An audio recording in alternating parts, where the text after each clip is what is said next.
تو اس کی تفسیر یہ ہے، سب سے پہلے تو آپ یہ سمجھیے،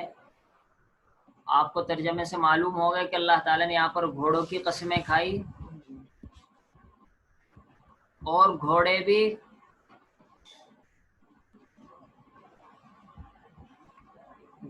بھی جنگ کرنے والے، لڑائی کرنے والے۔ اس کی وجہ یہ ہے کہ عرب قوم لڑنے والی بہت تھی، ان کی لڑائیاں وغیرہ ہوتی رہتی تھی، اور لڑائی کے اندر گھوڑے ہی چلتے ہیں، کیونکہ اونٹ وغیرہ نہیں چلتے، اونٹ تو پیچھے ہٹ جاتا ہے تیر تلوار کو دیکھ کر۔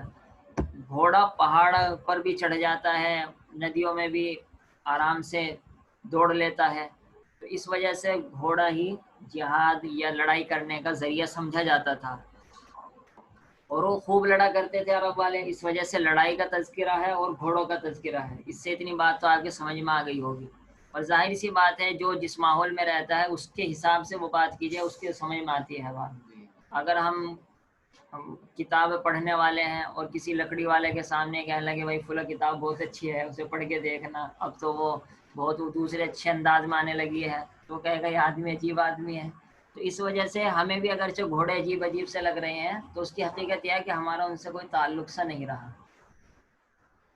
تو اس بات کو اچھی طرح سمجھنا چاہیے، اور نہ بعض مرتبہ آدمی مغالطہ کھا جاتا ہے، بھائی قرآن معلوم نہیں گھوڑوں کا کیوں تذکرہ کر رہا۔ اور دوسری بات یہ ہے کہ اللہ تعالیٰ نے جو جنگ کی بات چھیڑی ہے، اس کے اندر بہت بڑی ایک سبق دینا ہے، وہ یہ کہ تم دیکھو گھوڑا انسان نے پیدا نہیں کیا ہوتا، لیکن گھوڑا وہ صرف پالتا ہے، اس کو کھانے کو دیتا ہے، لیکن یہ گھوڑا اس مالک کی اتنی وفاداری کرتا ہے کہ اس کو دشمنوں کے بیچ میں جا کر کھڑا کر دیتا ہے، تیر لگ رہے، تلوار لگ رہی، پاؤں کٹ رہے، حتیٰ کہ گھوڑا مر بھی جاتا ہے بہت سی مرتبہ، لیکن وہ اپنے مالک کی نافرمانی نہیں کرتا، بلکہ دشمنوں کی جماعت میں جا کر گھس جاتا ہے۔ تو اسی وجہ سے اللہ تعالیٰ نے ایک دم 5 آیتوں کے بعد ایک دم چوٹ ماری ہے، ان الانسان لربہ لکنود، کہ جو عقل مند ہوگا وہ تو انہی 5 آیتوں سے سمجھ جائے گا کہ اللہ بات کس طرف لے جا رہے ہیں۔ ہم جیسا تو سمجھتا ہے کہ گھوڑوں کی باتیں ہو رہی ہے، لیکن عرب والے سمجھ رہے ہیں کہ بات کہاں جا رہی ہے، تو یقیناً اللہ تعالیٰ نے ایک دم رخ بدل دیا 5ویں آیت کے بعد۔ اب دیکھو انسان یقیناً اپنے رب کا بڑا ہی ناشکرہ ہے۔ تو یہ جوڑ ہے 5 آیتوں میں اور آگے کی آیت میں۔ اب آپ 5 آیتوں کو دیکھ لیجئے، ویسے تو انشاءاللہ ترجمے سے کافی حد تک سمجھ میں آ گئی ہوں گی۔ وہ یہ کہ اللہ تعالیٰ نے دوڑنے والوں کی قسم کھائی، کیونکہ دوڑتے ہوئے گھوڑے اپنی جان لگا رہے ہیں وہاں، کیونکہ مالک کی اطاعت میں وہ دوڑ رہا ہے اور ساتھ ساتھ ہانپ بھی رہا ہے۔ تو گویا کہ اللہ تعالیٰ اشارہ کر رہے ہیں دیکھو اس گھوڑے کو، اس کا پیدا کرنے والے یہ انسان نہیں ہے، پیدا کرنے والا میں ہوں، لیکن یہ اس کی وجہ سے دوڑ رہا ہے، اور دوڑ نہیں رہا بلکہ ہانپ بھی رہا ہے۔ فالموریاتی قدحا، اتنی تیز دوڑ رہا ہے کہ جب اس کے پاؤں پتھر پر لگ رہے ہیں وہاں سے چنگاریں نکل رہی ہے، یہ اس کی بھی پرواہ نہیں کر رہا ہے۔ تو قدحن کہتے ہیں ٹاپ مار کا، یعنی بڑی بڑی جو ڈگے کہتے ہیں ہمارے یہاں، مارتا ہے اور بڑے بڑے قدم رکھتا ہے، تو اس کی وجہ سے تیزی کے دوڑنے کی وجہ سے چنگاریاں نکل رہی ہے۔ تو اس کے اندر بھی اشارہ ہے کہ اپنے مالک کی فرما برداری میں بھاگا جا رہا ہے، لمبی لمبی ٹاپ اور لمبے لمبے قدم رکھ رہا ہے۔ فالمغیرات صبح، اور حملہ کر رہا ہے، یعنی خالی بھاگ ہی رہا، تو دیکھو پہلے بھاگا اور بھاگ کر پھر وہ حملہ کرنا شروع کر دیا۔ اس سے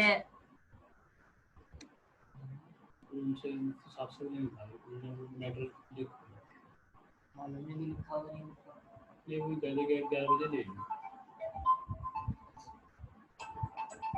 ایک منٹ رک جاؤ، میں سبق پڑھ رہا ہوں۔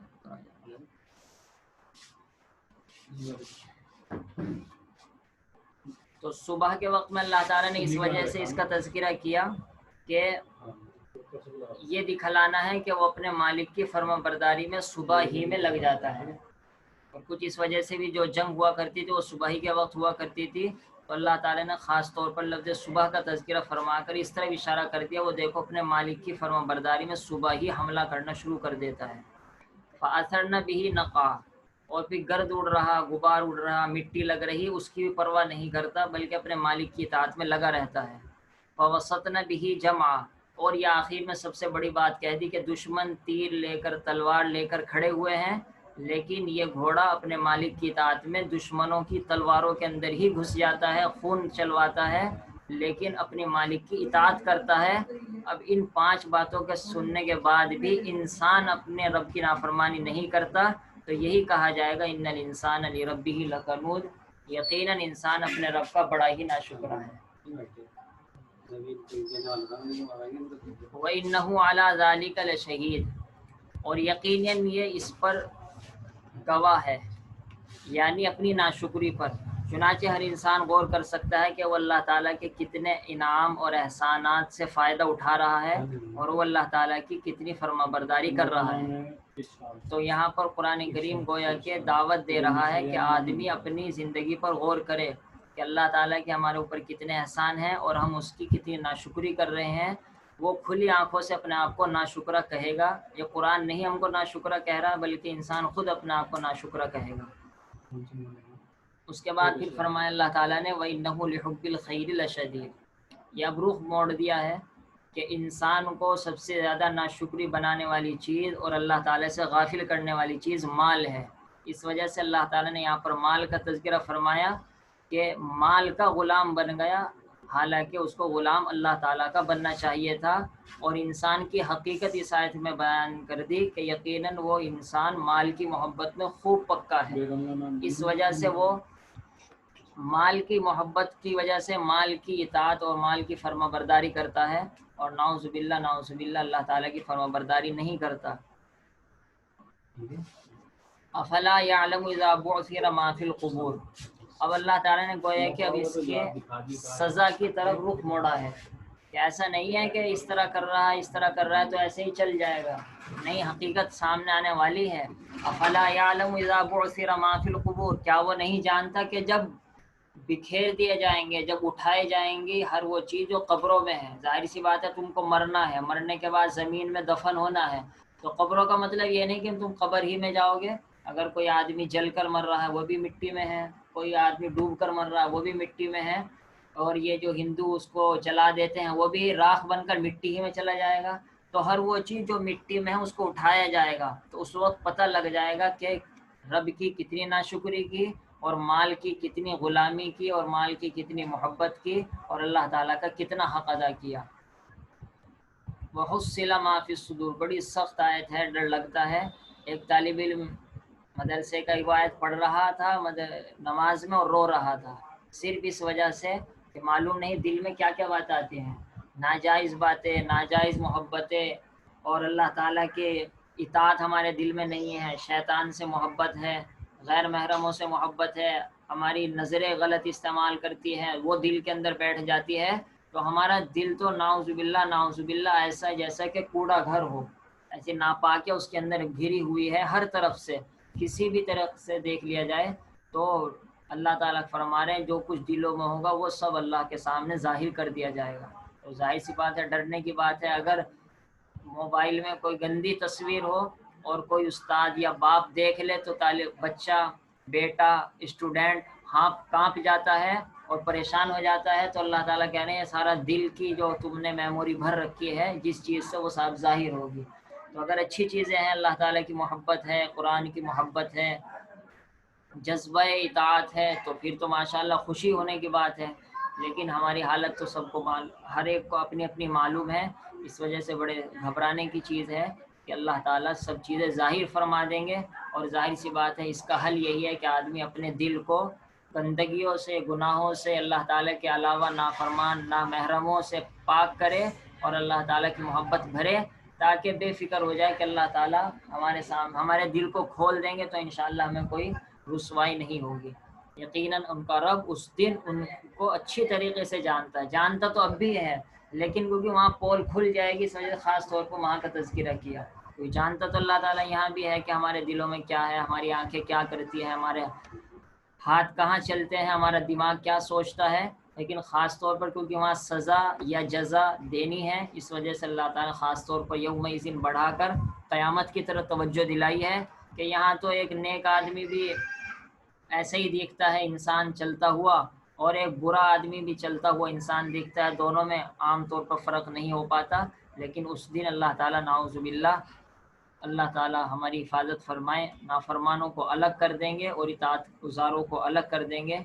اس صورت کی سب سے اہم بات یہی ہے کہ گھوڑے کی اطاعت سے سبق لے کر ہم کو اللہ تعالیٰ کی اطاعت کرنی چاہیے، اور اس کے اندر رکاوٹ بنتی ہے مال کی محبت نہیں کرنی چاہیے، مال بقدر ضرورت کمایا جائے اور اس کو اللہ تعالیٰ کے راستے میں زیادہ سے زیادہ خرچ کرنے کی توفیق ہونی چاہیے، اور خدا نخواستہ اگر چوک رہا ہے آدمی تو پھر قیامت کا منظر یاد کرے کہ وہاں پر دودھ کا دودھ پانی کا پانی ہو جائے گا۔ اللہ تعالیٰ مجھے آپ کو عمل کرنے کی توفیق عطا فرمائے۔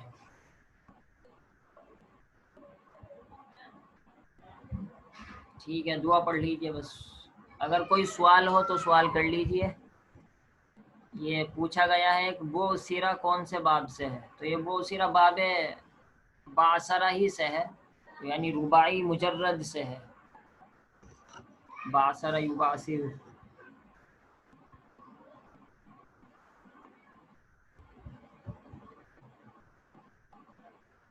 ٹھیک ہے، دعا پڑھ لیجئے، اسکرین شاٹ لینا اسکرین شاٹ لے لیجئے۔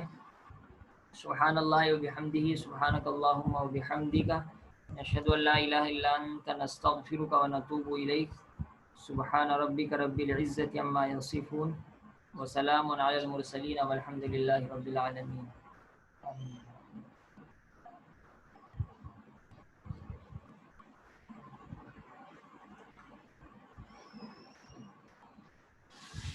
حقیقت ہے قرآن کریم اگر آدمی کے دل میں اتر جائے تو یہ نصیحت کے سدھارنے کے لیے کافی ہے۔ اور وہی میں بات کروں گا اپنی کروں گا، کوئی بزرگ کتنا ہی بڑا کرے گا